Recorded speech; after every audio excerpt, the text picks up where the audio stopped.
Өөрийгөө хамгаалах аюулгүй дүрм.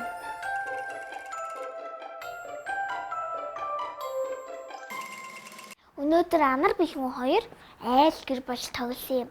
Тэгээд бэлгүүн аныг гондоочихсон. Яагаад гэж үү?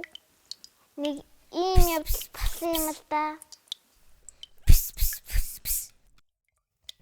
Чи цаашаа бай, би охиноо усанд оруулж гин. Би охины чи усанд оруулъя л та. Чи өөрөө л юм бидтэй. Би өөрөө охиноо усанд оруулна. Чи яасан өөдгүй? Хүмүүс усан орохдоо яагаад хаалгаад өгчдөг юм мэдгүй үү? Хүний биеинд нууц хэсгүүд байдаг хөхгүй юу? Нууц хэсгий. Тийм ээ, хүний биеинд өөр хүмүүс хүрч болохгүй, бүр харуулж болохгүй хэсгүүд байдаг. Энэ харуу хүмүүс энэ хэсгүүдээ бусдаас хамгаалж нууцалдаг.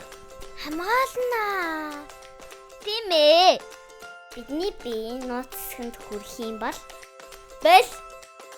чаша надаа битгий хүрэх гэж чанга чигрэн. Бас зүхтана. Зүг бай. Хэрвээ чиний биеийг хүрч болохгүй хэсэгт хэн нэгэн хүрэх гэж оролдох юм бол зүгээр бай. Надаа битгий хүр гэж чанга асгараарай. Бас зүхт. Тэгээд чинь тухай заавал ээж авдаа хэлээрэй. Бидний биеийн бусд хүмүүс хүрч болохгүй тэр хэсгүүдэд аав ээж маань усанд оруулахдаа эмчлэхтэй л хүрч болно. Өөр хинч хүрч болохгүйг анхаараарай.